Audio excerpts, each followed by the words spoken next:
Bonjour et bienvenue dans cette vidéo dans laquelle nous allons voir comment convertir des unités de longueur, de masse ou de contenance sans utiliser de tableau de conversion, c'est-à-dire en faisant des calculs. Alors vous retrouverez cette vidéo sur le site monclasseurdemaths.fr avec bien d'autres documents et vidéos à disposition. Alors les trois unités sur lesquelles nous allons travailler sont l'unité de longueur du système international d'unité qui est le mètre que l'on note avec un M minuscule, l'unité de masse du système international d'unité qui est le gramme que l'on note avec un G minuscule, et enfin le litre qui est noté L majuscule ou L minuscule qui est une unité de contenance mais qui n'est pas une unité du système international d'unité. Alors pour ces trois unités, le mètre, le gramme et le litre, nous allons utiliser des sous-multiples et des multiples. Sous-multiples, ce sera des unités plus petites et des multiples, ce seront des unités plus grandes. Et pour cela, nous allons utiliser des préfixes que nous allons mettre devant les mots mètre, gramme et litre. Le premier préfixe que nous allons voir est le préfixe déci, qui signifie 10 fois plus petit.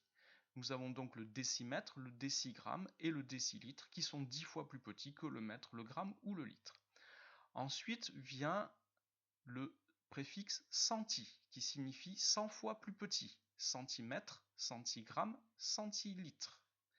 Et enfin, le préfixe milli qui signifie 1000 fois plus petit, millimètre, milligramme et millilitre.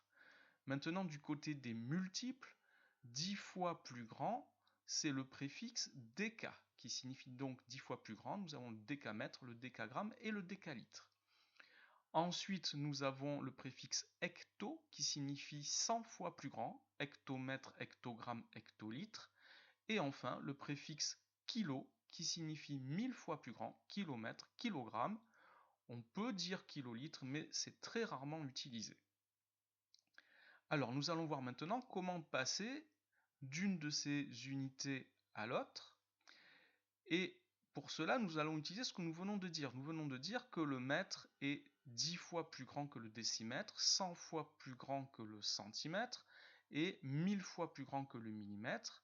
Et de l'autre côté, nous avons le mètre qui est 10 fois plus petit que le décamètre, 100 fois plus petit que l'hectomètre et 1000 fois plus petit que le kilomètre. Si je veux convertir des mètres en décimètres, par exemple, je devrais donc multiplier par 10. Si je veux convertir des mètres en hectomètres, je devrais donc diviser par 100. Alors prenons un exemple tout de suite. 72 mètres, si je veux le convertir en kilomètres, je vois sur mon dessin que je dois diviser par 1000. 72 divisé par 1000, 72 mètres est égal à 0,072 km.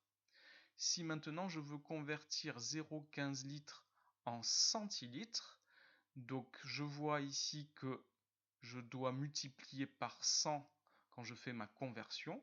Le litre est 100 fois plus grand que le centilitre. 0,15 fois 100, cela me donne 15 centilitres. Alors, maintenant on peut faire, ici je suis passé de l'unité de base, le litre ou le mètre, à un multiple ou un sous-multiple. On peut regarder de plus près comment on passe d'une unité à l'autre, d'après tout ce que nous venons de dire. À chaque fois que nous passons d'une unité à l'autre en allant vers la droite, il faut multiplier par 10. Et lorsque nous allons vers la gauche, il faut diviser par 10. En effet, par exemple, le litre est 10 fois plus grand que le décilitre, qui lui-même est 10 fois plus grand que le centilitre, qui lui-même est 10 fois plus grand que le millilitre.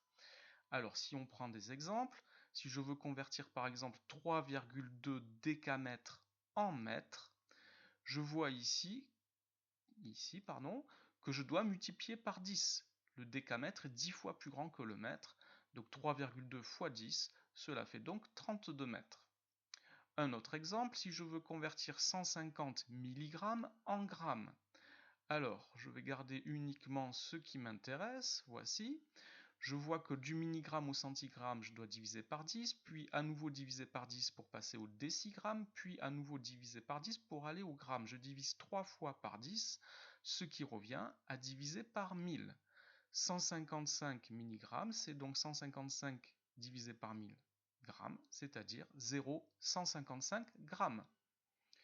Autre exemple, si je veux convertir 5,19 hectogrammes en centigrammes, pour passer de l'hectogramme au centigramme, je dois multiplier 4 fois par 10. 10 fois 10 fois 10 fois 10, ça fait 10 000. Je multiplie donc par 10 000. Et ça me fait donc 5,19 fois 10 000, ce qui donne 51 900 centigrammes.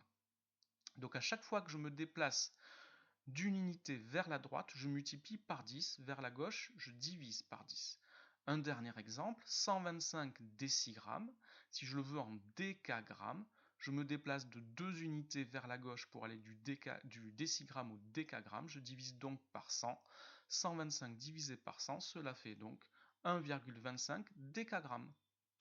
Voilà pour des exemples de conversion sans tableau de conversion, juste en faisant des calculs. Merci d'avoir regardé cette vidéo. N'oubliez pas de lui donner un j'aime si vous l'avez aimé, de vous abonner à ma chaîne si elle vous intéresse, et d'aller jeter un coup d'œil sur monclasseurdemaths.fr où vous retrouverez cette vidéo et bien d'autres. Merci.